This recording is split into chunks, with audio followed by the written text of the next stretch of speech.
Hello, everybody, and welcome to the HuntScience podcast. I'm your host, Eric Lance, a professionally certified wildlife biologist and natural resource professional, college professor, and owner of Land Source Consulting.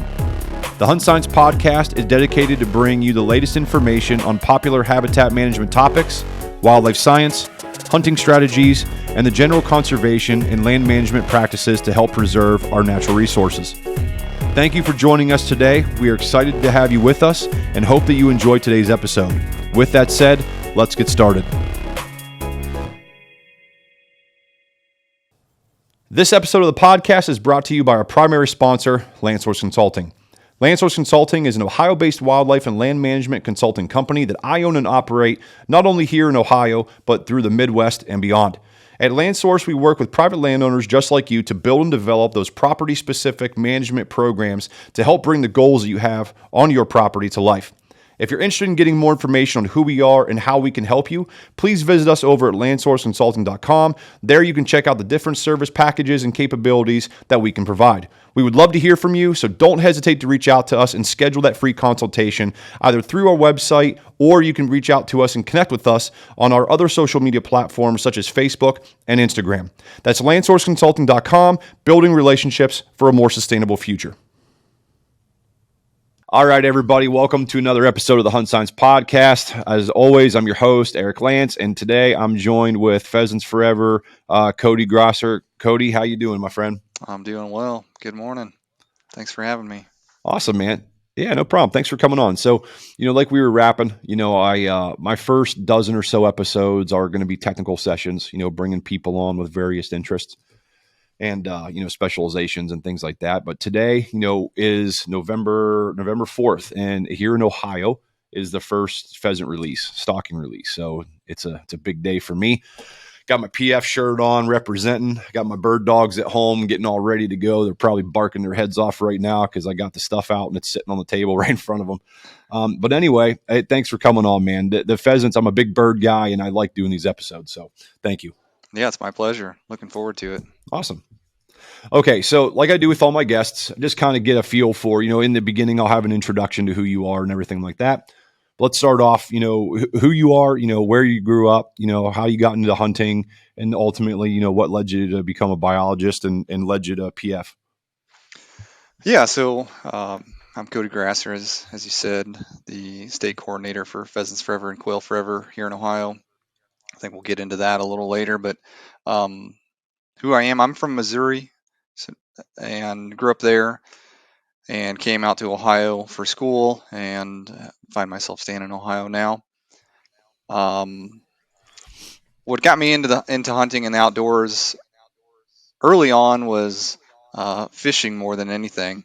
I prioritize fishing more than over hunting or anything else, and I'm a big hunter, but a lot of my hunting has been adult onset. I prioritized sports and fishing a lot when I was in school and high school, and then was grateful enough to have a family that people around me that hunted a lot and had places to go and the resources to do it, and got into hunting once I had a lot more time. And have always been in the outdoors. Grew up around a small cow-calf operation, beef operation, and I think what kind of motivated me, the motivating factors for getting into this field, for starters, in school I was always like most interested in the science classes and science courses, very analytical thinker. That's kind of what interested me and what I pursued. And also just being in the outdoors a lot, I kind of got motivated to influence the conservation of the things I loved and love to do, and make it a sustainable model so that future generations can go out and hunt and fish and camp and hike and do all these things I love doing, and make it so that years from now I'm not talking to the future generations about the pheasants and quail that once were, but I don't want to hear about the good old or talk about the good old days. I want to live them down the road. So yeah, you do run into that a lot, especially I'm sure you deal with it as working with PF. But when people find out I'm a biologist and we start talking about the things that I hunt and I talk about how big I am and love, upland game bird hunting, especially pheasants. You start hearing the good old boys, man. I just literally heard it a little bit ago. I was visiting my dad at work, and my family owned business that my dad has. And every morning I go down there and chat with him in the morning before I start my day. Customer came in and he was my dad. I told him we were going to do a podcast with a guy from PF, and he's like, and he knew I was going hunting later. He's like, hey, have fun shooting a pheasant. And the guy's like, I haven't seen a pheasant since I was 10 years old. He's an older guy. It's just, I mean, you hear it all the time. And it's, it's true though. It's definitely, we need organizations and, like PF and things like that, because it is a dwindling, population in a lot of areas, so it is something that, you hit the nail on the head, because I'm big in it too, the hunting heritage. When you talk about, I've been pretty heavily involved with what was formerly called the QDMA, now the National Deer Association. I've been involved with them for years, and they talk about that hunting heritage a lot, and you see it all across different species, whether it's opening duck, opening deer, opening pheasant. I mean, some families, just grew up, especially if you're out, Nebraska, Dakotas, like pheasant hunting is. It's a big milestone for the year, opening day of pheasant, and for me, it is here in Ohio, but Ohio, as we're going to talk, is not known for its pheasants, which is a shame, because we definitely could be. So, where'd you go to school? I didn't know you went to school in Ohio. Yeah, I went to Denison University, Oh, I know where east of Denison is. Okay. Columbus. Yeah, and Yeah. so not a traditional like wildlife program or wildlife management No, program at I'm with all. you, man. I did the same thing. Yeah.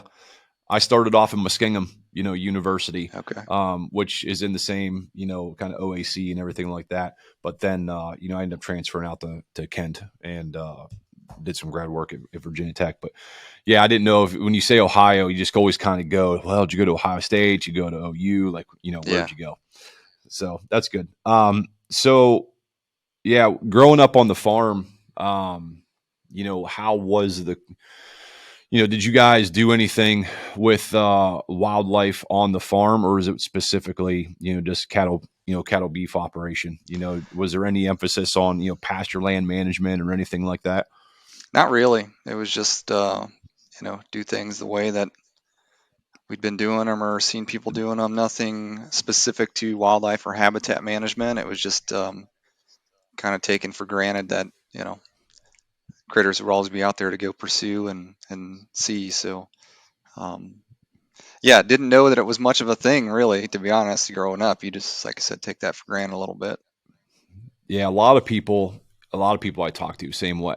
Here where I am, Northeast Ohio, farming's big. I'm almost everywhere you look. It's either pasture land, monoculture, row crop, whatever it is, and it's family generation farms that just been doing the same thing that their family before them has been doing for the past couple decades or whatever it is, and it's really with the whole regenerative ag movement, regenerative wildlife movement, you're starting to see some more. Which we can talk about as we start later on. We get down into more of the programs and stuff like that. I think that is starting to influence, like, you could touch base on that. You deal with it more than I do, but I think that's starting to, influence people's, viewpoint, mindset, their culture on kind of how to manage their land and, buffer strips. And it drives me nuts. You see the traditional farms and, monocrop or monoculture row crop, and everything's planted until like 5 foot off the drip edge. Yeah. It's like, hey man, like, come on, you're not getting, look at your production in those areas. Like, you really should, come on, let's start doing this. But anyway, I could go down a rabbit hole on that. So let's kind of move into, and I want you to touch base on, so how long have you been in Ohio with PF? I've been with PF for about 9 years. Been in Ohio for over 15 years. Left for a Okay. few in there, but yeah. Yeah, like we were talking, off, before we started. I'm curious to hear, because I don't look at the research as much as I probably should, and I'm definitely not involved with it near as much as someone with PF would be. And looking at the population levels in Ohio, like we had talked about, you look at how the state has them listed. They're no longer they're not listed as threatened or anything like that. Have you guys done anything? Has there been any big, census on what a feel for the actual wild population for, let's just say, ringnecks are in Ohio? Yes. So when you say you guys, Pheasants Forever has not, but Well, it's I really should clarify. Yeah. The um, ODNR. yeah, ODNR's Division of Wildlife is kind of the ringleader of research on pheasants and quail. There's some university research going on too. Most of it in conjunction with Division of Wildlife, or at Yeah. least they're Dr. all, Gates down at Ohio State and yeah, stuff like that. at Yeah. least they're all aware of what's going on. But yeah, so the Division of Wildlife does yearly surveys on both pheasants and quail now. Some like roadside surveys, some point count surveys in the field, or some audio recording devices in the field, just capturing like real time passive data. So they're doing that, and that information is public. I think you can find those status reports online Yeah. and stuff. But um, yeah, unfortunately, what they found and the trends show is decline in population. Quail in particular, there are very few states, I think, in the country that have either like stable or increasing populations of bobwhite quail. So Ohio's kind of in the same boat there with declines, and pheasants are in a similar boat. But yeah, in Ohio, you know, we have a bit of a uphill battle, bigger than some. We're like I think the last time I looked, like the 11th most populated state in the country. We have huge intensive ag, and that agriculture is one of the biggest industries in the state. So um, we're up against a lot to maintain those populations.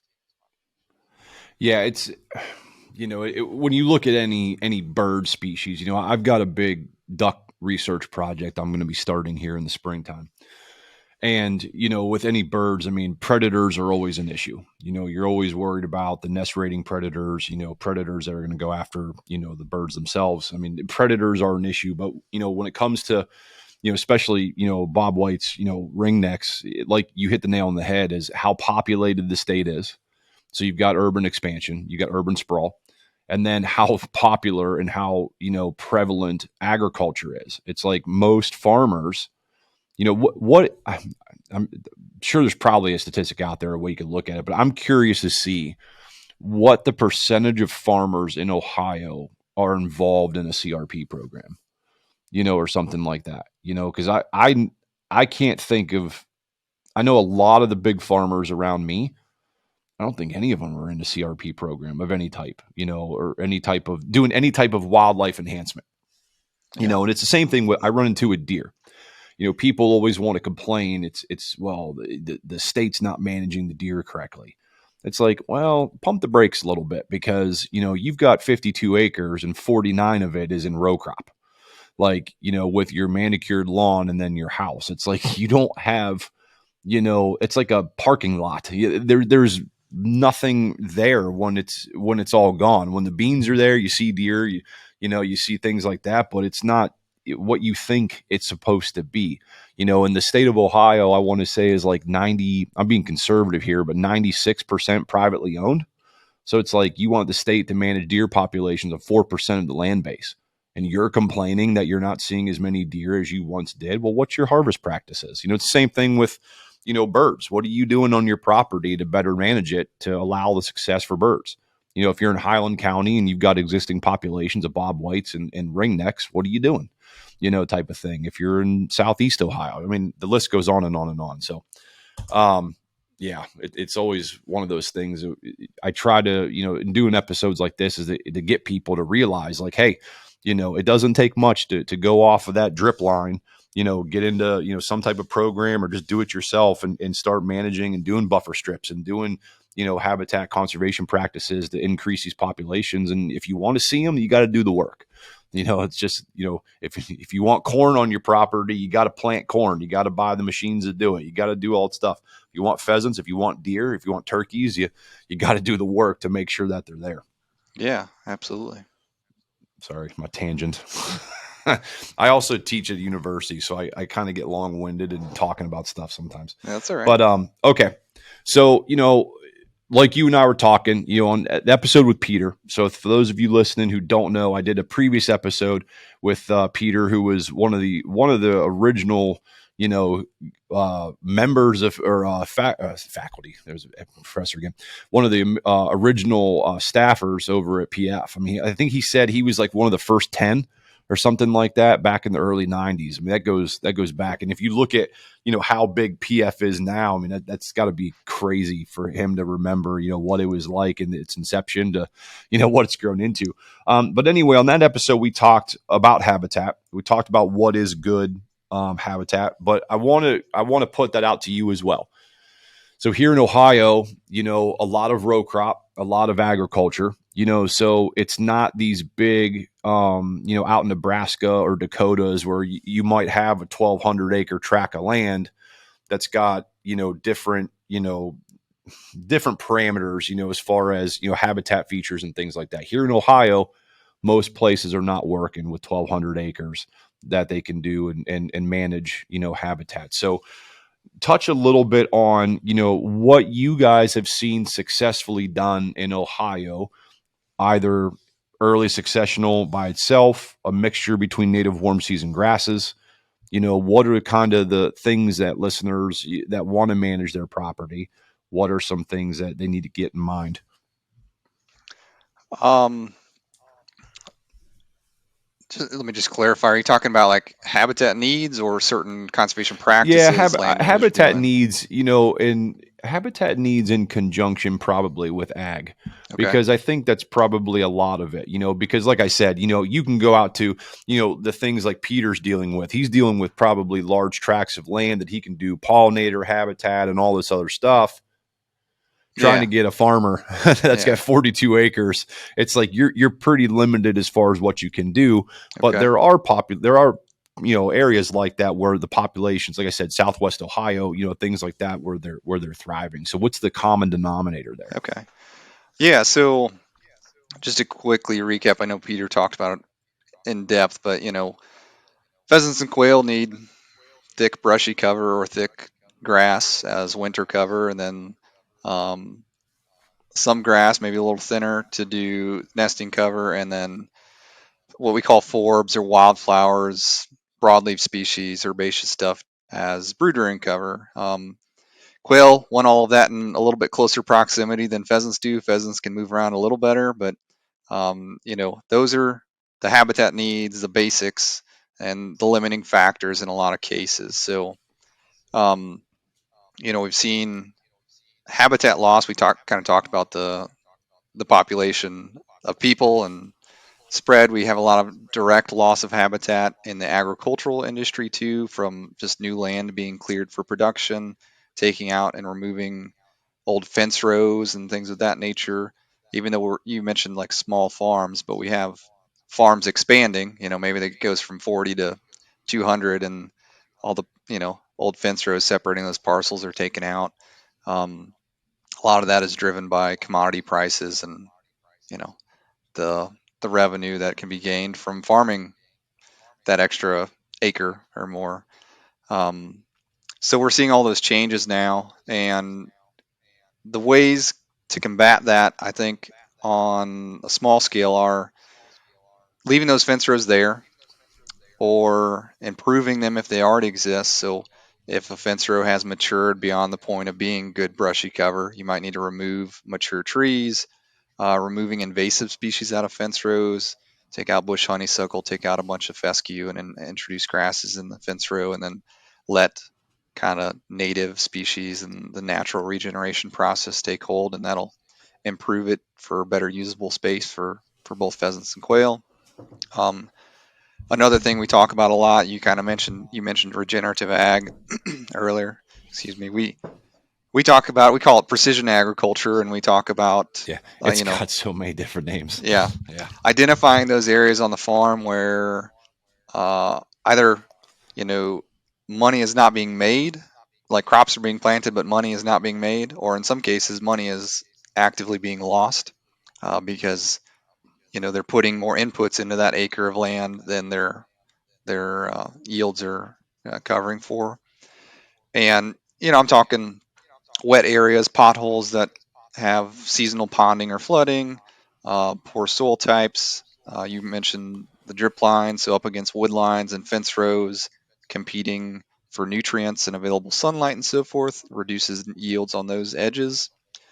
A lot of times, taking those out of production can really increase wildlife habitat, and it can also increase the yields on the farm. So that's a big selling point we try to hammer home in Ohio with these, like you said, smaller scale or farms. We got some large scale farms in Ohio too, and that resonates. When you start talking about the return on investment and the money, the bottom line profit, you know, they don't have to care about wildlife at all, but they probably care about or should care about how much money they're making. So that sells well.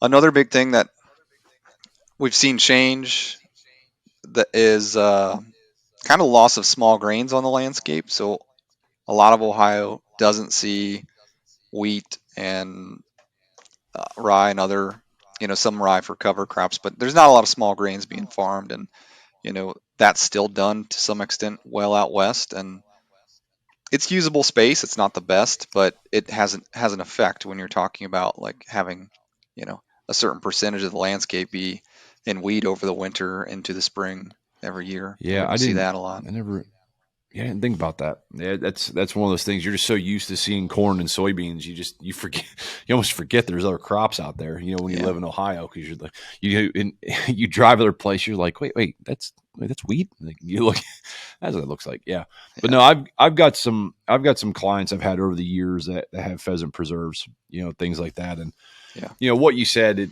it holds true, because I'll go to these areas and there's a couple of them that I really like to hunt because it's something that, they're raising birds. They are raised birds, but the way that they do it and the way that they release the birds, it's, you stay up at the clubhouse, got to walk in, a mile, the dogs, have no idea what's going. I mean, they know they're there to hunt.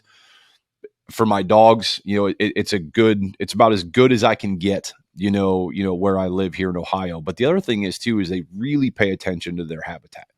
So, you talked about they've got some ag that they use on the property, but they've got really good buffer strips. They've got that nice tapering edge, the transitional edges between cover types, which obviously helps for, their deer. They got deer hanging all over the wall because they're actively engaged in managing these areas. There is a symbiotic relationship you can have on your farm, with a healthy balance of production agriculture, like you said, that's going to give you the best ROI. And then those areas of dwindling yield because of the competition of resources and things like that. I mean, and those areas need to be identified. And sometimes I think as farmers, as landowners, you have to understand, that a little bit, because if you really broke that down, you are losing money, on that area. yeah, So going in there and doing something like this, and most farmers enjoy hunting, a lot of them don't, but most do, but if you don't enjoy hunting and you do things like that, now you can start getting into leases and you can start getting paid your offset of what you're incurring as expenses there for guys like me to come hunt your farm for pheasants, come hunt your farm for turkeys, right? There's still money to be made by managing for wildlife. And I think in the southern U.S., I think they've got a good model with, incentives and things like that they do for wildlife habitation or wildlife habitat enhancements and things like that. But anyway, yeah, that's what I wanted to touch on a little bit, because Ohio is a little bit different in the Midwest versus, the prairie areas out west in the Dakotas and things like that, because there's just more usable space. There's more grasslands, there's a yeah, lot more, open space to avoid predation. In Ohio, you're dealing with predator islands, and that can be created very easily. Talking about invasive species, one more thing I'll touch base on that is that I've seen as a land manager, I'll visit properties, and you visit it in the summertime, the growing season, and you talked about invasives, and you see autumn olive, you see bush honeysuckle, but you also see garlic mustard, right? You also see garlic mustard that can be 3.5 foot tall.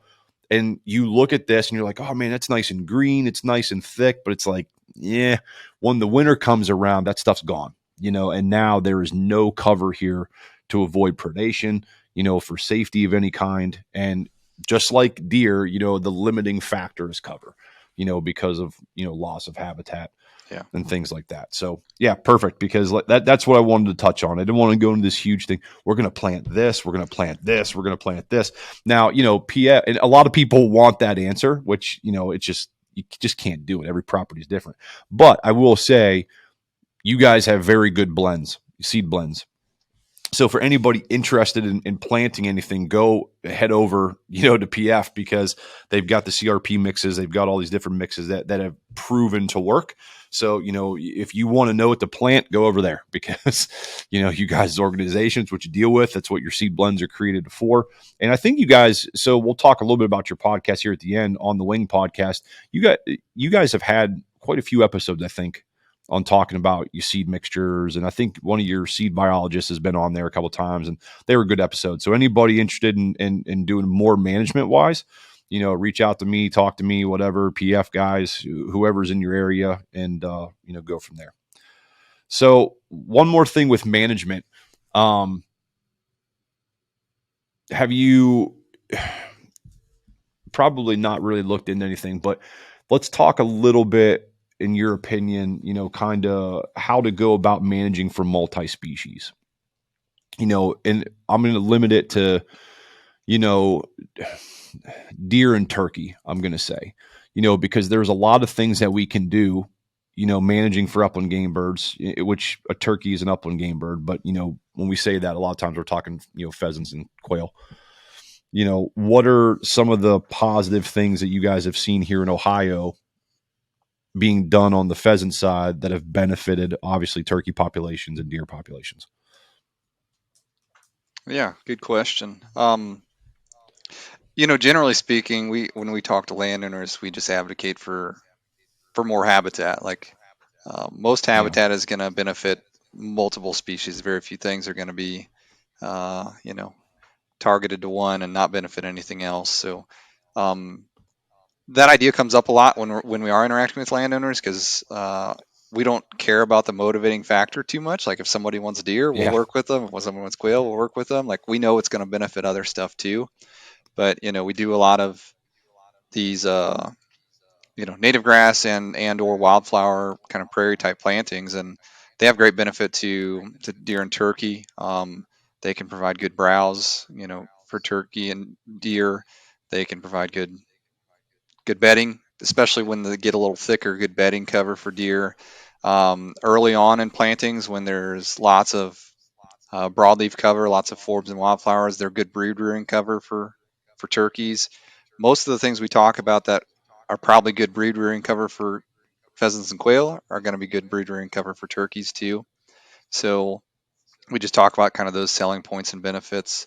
Um, any of us who've kind of worked with CRP and other programs a long time, and done a lot of habitat work, walk through any of these fields and you're jumping deer and turkey all the time, Yeah. and it might be like in a pheasant habitat program or what have you. So um, one thing that I'll touch on, it might be interesting here. So we work a lot with the Environmental Quality Incentives Program in Ohio. EQIP is kind of the The equip short program. Yeah. version of it. Um, and in the past few years, there's always a pot of money within that program dedicated to wildlife habitat projects exclusively. And in years past, we don't spend all of it, or barely spend all of it. Last year, we spent like about $1 million, and that was, I think, the first time we'd ever spent most of the money.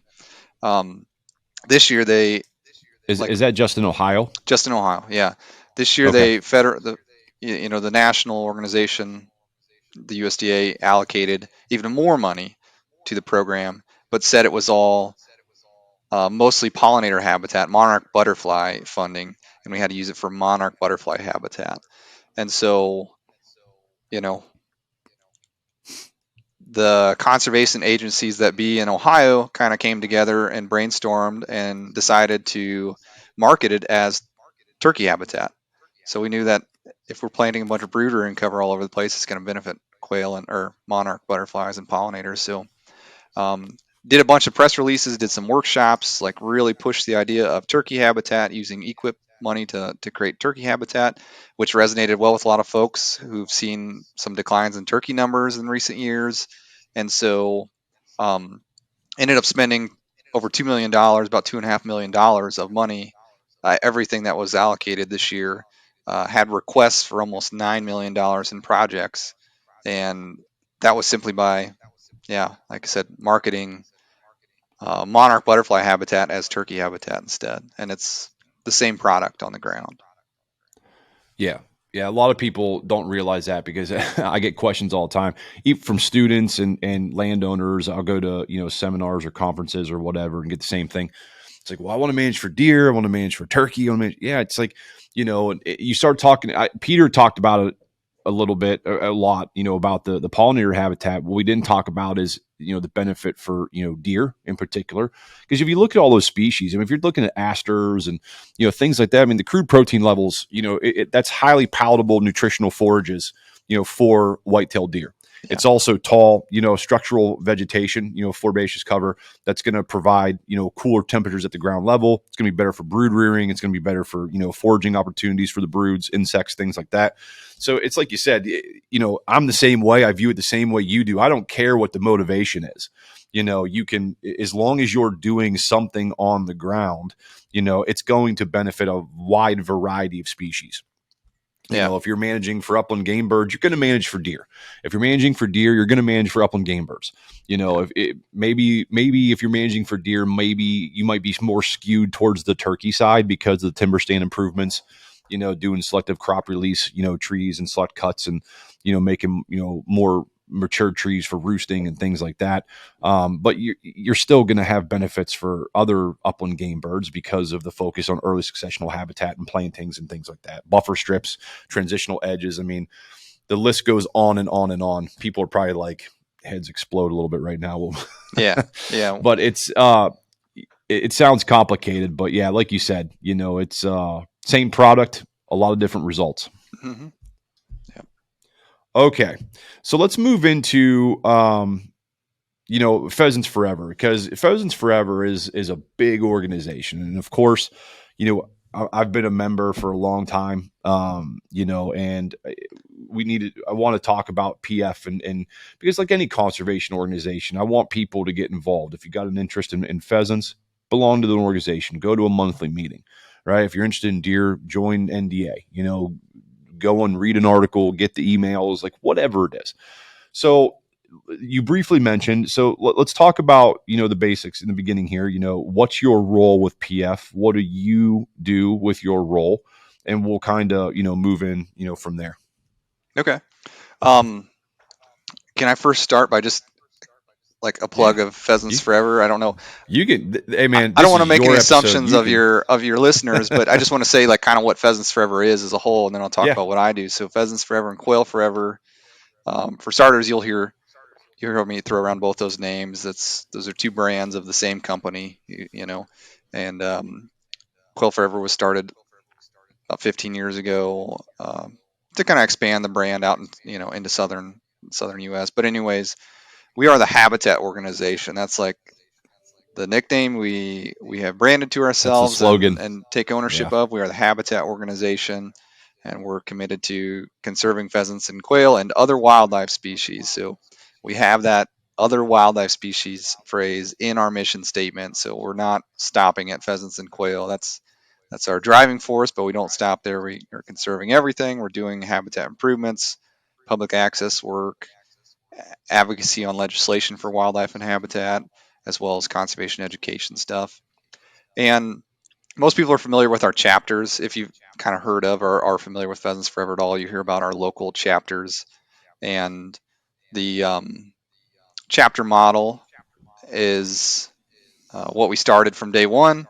You can, go join a chapter, and those chapters raise funds, and we're um, much different than other conservation agencies, similar conservation NGOs or non-government organizations and nonprofits, in that when our chapters raise funds, they retain the decision-making power over that money. So we kind of refer to that as our grassroots model, and we take a lot of pride in that. Our local chapters do fundraising events like banquet dinners, other fundraising and raffle events, and things like that. Raise money. The only money that the national organization takes is membership dues. And then everything else that's raised locally they can choose how to spend it, and they can spend it on local habitat projects, local educational events. They can contribute it to other initiatives and programs. So we'll fundraise from our chapters to support state and national initiatives and programs and so forth. So, but yeah, just want to give that spiel, and I'll get into a little more Yeah. of what we do in Ohio because I think a lot of people are surprised to find out how big of a presence we do have in Ohio. Yeah. The other thing I'll touch on too is I don't have, if I don't, the closest PF branch for me is like an hour and a half away. I think somewhere around there. I can't remember. There used to be one closer when before I moved. But yeah, I my time is I belong to like 10 different conservation organizations. So I'm like, I try to like piecemeal it together, like where I go. Yeah, But I will say that, anybody listening and thinking, maybe on the fence, about joining whatever, one of the things I will say about the branches is they all do a phenomenal job, as far as, advocating, getting youth involved with hunting, doing youth pheasant hunts and getting, the kids outdoors. They do a lot of stuff with dogs, getting people involved with hunting dogs and training and, things. They have some really cool events, so if you're into, bird hunting at all, whether you're a waterfowler and you're like, yeah, I want to get into some upland game birds. I mean, they've got some really good, I get email notifications all the time. I'm like, God, I wish I could go to that. Both my daughters play travel softball, so my weekends are gone for the next, 5-6 years until they're off into college. But I see these events, I'm like, oh, like I would love to go to that, type thing. But anyway, yeah, yeah. keep going. So And we have just to that point, we have like 32 chapters in the state of Ohio. I say like because we've started a couple here recently, so I'm not sure, but I think the count is 32 chapters. Um, some pheasant chapters, some quail chapters, some are dual branded. We are working on starting a chapter up in the Cleveland area. Chapters oh, are you? Okay. are like a diverse group. So some chapters do a ton of hands-on habitat work in their area. Some chapters don't do a lot of habitat work, but they do fundraising really well and support a lot of programs and initiatives. Some chapters do a lot of youth hunting, what we call them like learn to hunt events, and some of them are youth, some of them are adult learn to hunt events. Some chapters do just outdoor education and conservation education events. So they're all kind of known for different, strengths. And if anybody wants to get involved with a chapter, you can basically just go to pheasantsforever.org, and right on the homepage there's a link that says find a chapter. Click on it, you can find the chapter closest to you. There's a link that says find an event. Click on it and you can see the list of, you can filter out by like every single event in the state of Ohio and find stuff there. So that's a good way to just kind of see what's Yeah, going I'm on it on. right now. And we got a, there are a lot of people who don't go to chapter meetings every week because they don't have time, but they have time to, or they have the ability to buy a membership or support in other ways. And some go to chapter meetings but can't organize events. So, you know, it takes all kinds. But um, yeah, and if you can't find stuff that you're looking for on the website, connect with me or our regional representative. His name's James Harris. He's our chapter uh, liaison, basically providing customer service to him. But And I'll have your contact in the description of this too, so people have a okay, way to get a hold of you. great. So yeah, circling back to your question you asked like 10 minutes ago or whatever. Um, my role in Pheasants Forever, I actually don't work with chapters very much. So I'm the Ohio State coordinator, and I manage our full-time employees in the state of Ohio. So we now have 15 full-time employees in the state of Ohio, 13 of which report to me. Mostly they are wildlife biologists, and they're doing habitat work, or well, doing habitat recommendations more specifically to private landowners. So I manage that team, and I manage all the different partnerships and funding agreements and programs that kind of support the team.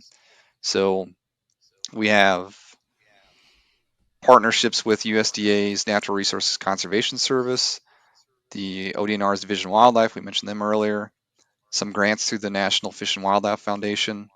We have a partnership with Heritage Agricultural Cooperative, Heritage Cooperative, and with Truterra LLC, which is a subsidiary of Land O'Lakes, which is one of the biggest ag cooperatives. So, kind of all those sources are are giving us money in the state of Ohio to do our mission because we're helping them do theirs too. And we support that. Most of those grants and funding sources require us to provide a match of some sort. We have to have a skin in the game. And that's where we fundraise through chapters in our grassroots fund to provide match for grants and so forth. So, but it funds most of those positions, and most of those wildlife biologists actually work out of NRCS offices at the county level. We're spread all across the state. We have coverage all across the state, um, more densely covered in some areas than others based on demand, kind of. But those folks are available free of charge to help people with habitat work, basically doing field evaluations, assessing habitat conditions, needs, etc., and making recommendations for implementation of habitat practices and management, and helping you connect also with financial assistance programs. So again, a big part of why, say, the USDA, for instance, helps fund a lot of our positions is because we help implement programs like EQIP and CRP and help landowners sign up for them. We can help them kind of wade through all the jargon and get to the point of what they're looking for and help them find what's going to work best for them. Help them sign up for things. Help them um, through every step of the process to get habitat on the ground or improve existing habitat. With those positions, we have a few specialties. So we have a pollinator habitat specialist.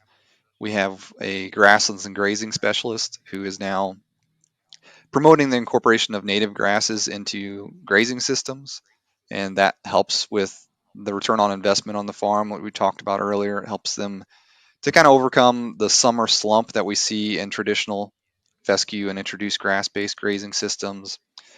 Provides really good forage quality in the summer, can help alleviate uh, needs for hay, and help uh, yearlings put on more weight faster throughout the first year. So we have that specialist. We also have what we call a precision ag and conservation specialist, and they're doing kind of what we referred to earlier. They're looking at farm data. Yeah. They're taking data from a farmer, analyzing it, and telling them what they can do differently and what that's going to benefit wildlife and their bottom dollar. So a lot of us talk about the concepts we mentioned earlier, like take this wet pothole out of production and you're going to make more money.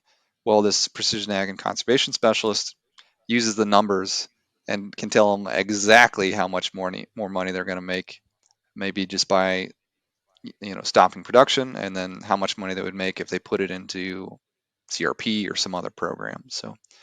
Um, so I manage all those folks. I do less like habitat management than I used to, and I do more people management. Um, I'm with you. and then I'm with you right there, man. yeah, and then manage all That's why I do those. this pod. That's why I do this podcast, because I get to talk more about it. I do so much management now that I'm like, it gets me kind of back talking with people. Yeah, that's good. And yeah, so manage all those partnerships and funding sources coming in, and then we have some other programs. Mainly, I had mentioned to you Habitat Share, which we just renewed, which is an agreement with the Division of Wildlife, where we do assistance on public land habitat improvement. So that's a pretty big project that's just kind of getting underway again. It's been in a hiatus for a couple of years, so um, that's on my plate as well. So. Nice. Yeah. So that was what I was going to ask. How much of a partnership do you guys have with ODNR? I know you guys do a lot of work with ODNR.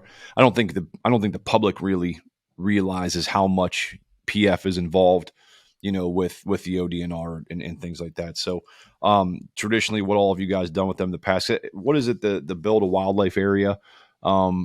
Isn't there a program with that and stuff? I mean, just all the different things that you guys do. Kind of touch on that a little bit. Things that you've done in the past, things that maybe are coming down the road that you can talk about, just to kind of outline, your involvement and how you guys are working together with the ODNR. Yeah. Um, we've worked with the ODNR, Division of Wildlife specifically, for a long time. So we've had, to my knowledge, formal partnership with them since at least about 2006. And one main thing they've done since then is entered agreements with us to provide financial support for staff. So they see value in our wildlife biologist program, farm bill biologist program is what we call them a lot of times, and so they support it financially, and my including my own position, and they help us to have the resources we can to provide technical assistance to landowners and help with wildlife habitat work. So they've supported that for a long time.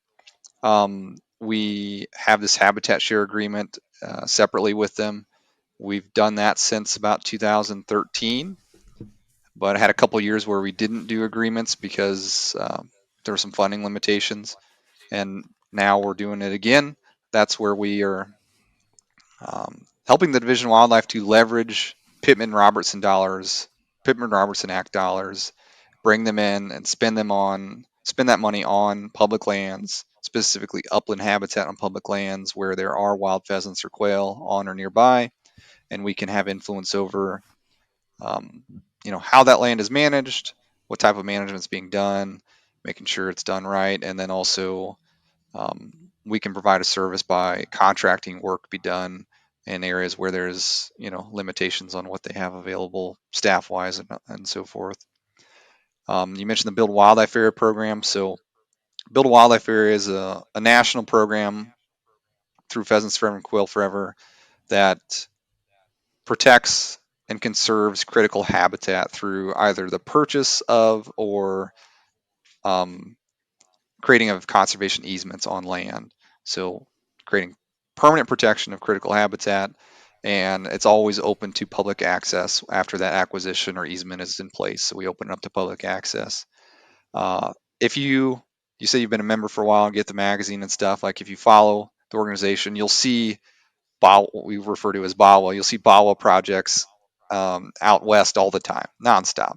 They're doing a lot of Yeah. acquisitions. There's way more public land out there, but as you mentioned, we have you know less than 5% public land in Ohio. So we haven't done a ton. We've done 3 acquisitions in the state of Ohio, 2 of them in direct partnership with the Division of Wildlife, where they provided financial support and are now in management agreements with us. So most recently, last year, we acquired the Mallet Family Tract, which is in Marion County, directly adjacent to the previously existing Big Island Wildlife Area. And the additional 415 acres that we purchased now makes over 6,000 acres of contiguous habitat in that county. Um, and Division of Wildlife provided a large chunk of financial assistance to help make that project possible. And then they also help make it possible by entering into a management agreement with us. So it's hard for us to, we do a lot of technical assistance, but it's hard for us to manage property. Like I mentioned all the people I manage and other stuff I do. Like I can't go manage 415 acres, um, and we don't have the infrastructure in place and equipment and stuff. We don't have like a work unit, but we have an agreement with the Division of Wildlife where they're helping manage that property, so they're making it possible. And so, that's another thing. I think I probably touched on the big ones for our kind of work together, and then you know we're able to just be a part of the conversation. A lot of these formal agreements and partnerships we um, have created a reputation to allow us to just be part of the conversation when other things are coming up. So, me as state coordinator, I serve on a couple of like committees that are advising on programs like EQIP or CRP and other conservation programs administered by state and federal agencies. So, I work uh, very closely with Division of Wildlife staff on things like that. Um, it just so happens I had a meeting with the Division of Wildlife, some of their folks this week, talking about habitat share and prioritizing some upcoming projects, but also talking about just a brainstorming session about how we could incentivize more pheasant habitat on the ground in areas where there are wild birds on public land. How do we incentivize habitat on private land to kind of build out corridors to connect pieces of public land together that have wild pheasants on them? So um, stuff like that is, like I said, um, not a formal partnership, but just stuff that we get to come to the table for, which is awesome. Yeah, that's good. Excuse me. Because, like I said before, up here where I am in Northeast Ohio, if I were to poll people, that even knew who PF was, they would have zero idea probably on the involvement that you guys have working with the state and how the state gets you involved. To me, that's a cool thing because the state doesn't have to do that. They understand resource limitations, and you guys are the experts when it comes to you're the organization for pheasants and quail, and if you're managing for pheasants and quail, let's bring more people that are knowledgeable alongside our staff to make those decisions. And the culture for around PF and what the organization does, the culture around upland game birds. If you look in Southwest Ohio versus Northeast Ohio, where I am, it is night and day. It's not even Yeah. existent. The closest branch I was looking on here to me, to where I am here in Northeast Ohio, I think is over in the Pittsburgh or Butler area, which is in Pennsylvania. Yeah. So it's like, you mentioned the one in Cleveland. I'm like, that's still an hour from me, depending on where it is in Cleveland. And, I look around everywhere and there's agriculture everywhere, so you can see the culture shift because I've also done work in Southwest Ohio where I see you guys everywhere. I see, the regional biologists you guys have and where they're positioned. And it's, it's in those areas, like you said, of need and demand, so Yeah. I look at it and it's a little bit frustrating because it's like in Southwest Ohio versus Northeast Ohio, there's the same amount of ag. Topography is a little bit different, but it's like there's no reason that we can't have the success that you guys have in those areas of the state up here as well. And to me, that's just a mindset issue is people wanting to do that. So let's kind of the last thing to get into is we've talked a lot about equip, CRP, the CERP. We don't need to dive into a lot of those, but I think CRP is the biggest one. I'd like to have you touch on that a little bit as far as what in a nutshell what the CRP program is as far as what it can offer a landowner for wildlife value. And then one of the thing I didn't realize you guys did as much was the water quality thing. So we can talk about the CERP. I'll let you kind of go into those and kind of plug those programs that you guys help landowners and stuff with, and we can wrap it up from there. Sure. So, yeah, CRP is the Conservation Reserve Program, and the gist of it is a program that pays landowners to take cropland out of production. So, and it's a 10 to 15-year contract, minimum of 10 years, maximum of 15, depending on the practice and sign up year and stuff. But pays the private landowner and farmer, agricultural producer money. It's an annual payment, one-time payment each year, basically a rental payment as if you were leasing that land to take it out of the farm production and plant something else there. And that's what the landowner's responsibility is on the other end is they have to establish and maintain a certain cover type in those acres that are enrolled in the program.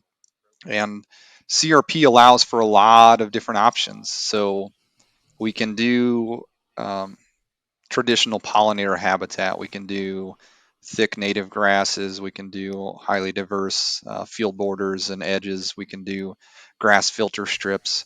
You can do tree plantings. You can do windbreaks. You can do permanent wildlife habitat with shrub thickets scattered in it, or rows or blocks of shrub thickets. You can do a little bit of everything with CRP, and so it's a very versatile program, and it is pretty lucrative in some cases for landowners too. So, yeah, that's the gist of it. It takes land out of crop production. So, just to be eligible, you have to have cropping history on the property, on those acres. You have to have ownership eligibility too. There's some details there that I won't get into, but Yeah. it's a good option to consider, and it's a great option for people who are motivated to do wildlife habitat because it's like I said, that financial payment each year is just an exchange to offset all that cost. So you won't you'll just be paid to maintain wildlife habitat. Um, in reality, I think the bigger motivating factor for a lot of people enrolling in CRP is the gains and taking land out of Yeah. production. Maybe it's marginal land, maybe it's stuff that they just want to take a break from farming for a little bit or something. But that's a big selling point for sure. And I think Yeah, and I think I missed and something that if you sorry, mentioned that I didn't touch on. oh Sorry. yeah, but for people interested in that, they can reach out to, depending on where you're located, you can go on the PF's website, find a biologist, talk to them, reach out to you guys, or you can go to your local NRCS office, which is usually most of the time in your county soil and water conservation district, things like that. So those resources, there's plenty of people you can talk to. You're not alone if you want to go into those programs by Googling everything. I mean, there's people to talk to in the state of Ohio. Yeah, and Going into that, oh, good. oh, I was just gonna say, and I just want to make the point that like there's a whole bunch of people out there that have like looked into CRP at some point and it wasn't for them. So if it's something in the back of your mind, I would encourage you to just look into it again. So it changes a lot from year to year and from farm bill to farm bill. It's a 5 year, piece of legislation that funds the whole program. And so, if you looked in the CRP 5 years ago and the rental payments didn't work for you, go check it out again because it might be different. Or if you looked into it 5 years ago and there wasn't a practice you were eligible for, go check it out again and just look into it because there's always options out there that are changing. So it's worth checking into. Yeah, the other thing I brought up was the SERP, the water quality stuff that you guys were doing that we talked a little bit about, because I didn't realize you guys were involved in that kind of stuff. So just touch on that a little bit, just to kind of outline the other things that you guys are doing, and always also the water quality component of the importance to pheasants as well as other wildlife. But yeah, that Yeah. was interesting with that. Yeah. So you're referring to the Conservation Reserve Enhancement Program, or what we refer to as CREP. And that is like CRP, it's administered by the USDA's Farm Service Agency, but CREP has more funding because there's usually state level partners involved. So in Ohio, we have ODNR and the Ohio Department of Ag, ODA. They both provide funding to support two different CREP programs in Ohio. We have a Lake Erie CREP, which is mainly concentrated to the western Lake Erie Basin of watershed, and then we have Scioto River CREP, which is the Scioto River watershed.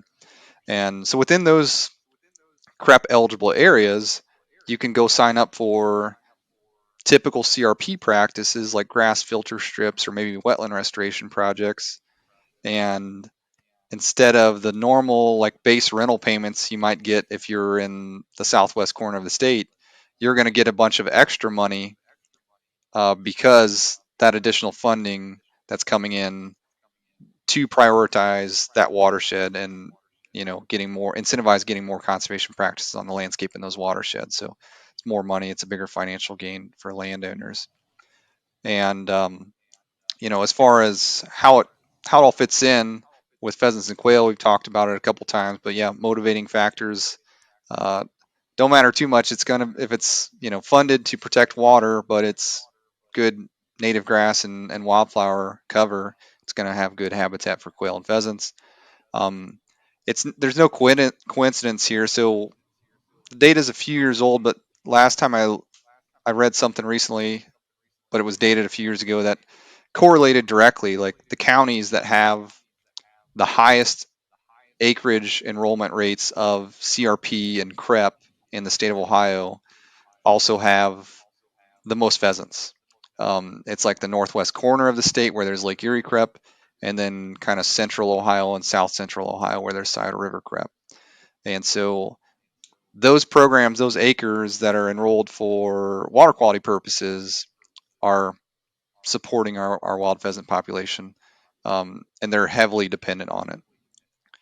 So the water quality piece, I think, was another thing you wanted me to cover. As far as its benefit to wildlife, I mean, everything needs clean water, um, but it sells the program really well. It sells habitat well when you can talk about what we refer to as like ecosystem services. So you're creating wildlife habitat, but you can talk about water quality, you can talk about soil health, you can talk about carbon storage and sequestration, and all of that stuff that comes with it.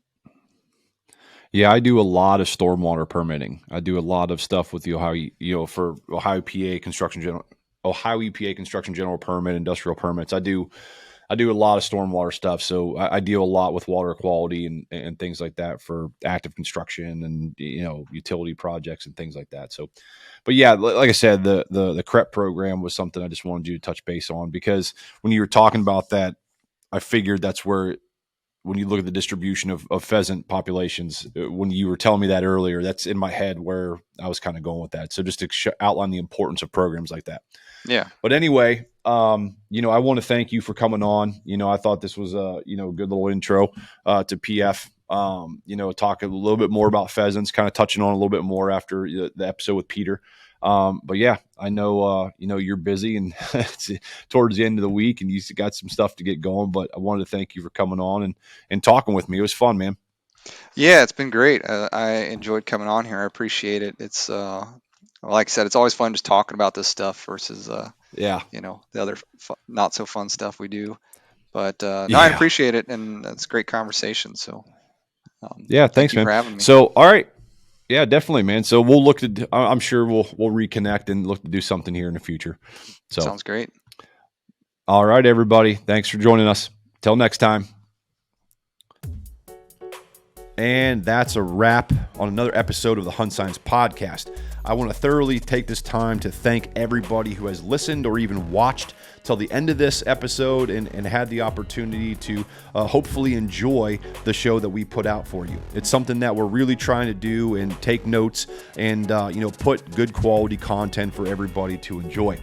We want to take this moment also to, if you enjoyed the show, check us out over on our social media platforms. Give us a like, give us a follow, check that bell notification, look for the content that we're putting out. Of course, reach out to us, leave comments. Did you like the show? We would love to hear your reviews of the show and any concerns that you have, any updates or any type of feedback to make our content better. We're always open ears for the people that are consuming our show and our content. We want to hear from you. What is it that you want to see and what is it that you would like us to do? If you want to check us out on any of our social media, first off, you can head over to our website, go to www.huntsciencepodcast.com. You can check us out on Instagram at HuntScience_podcast, or you can check us out over at our Facebook page at The HuntScience Podcast. Any of those is open. You can, like I said, feel free to comment and all of the above that you do with social media. I just want to take this time again to say thank you from the bottom of my heart for everybody for watching and listening to the content that we're putting out. It means the world to me, and I can't wait for you guys to join us on another episode. Until then, everybody, have a great day, and we'll see you next time.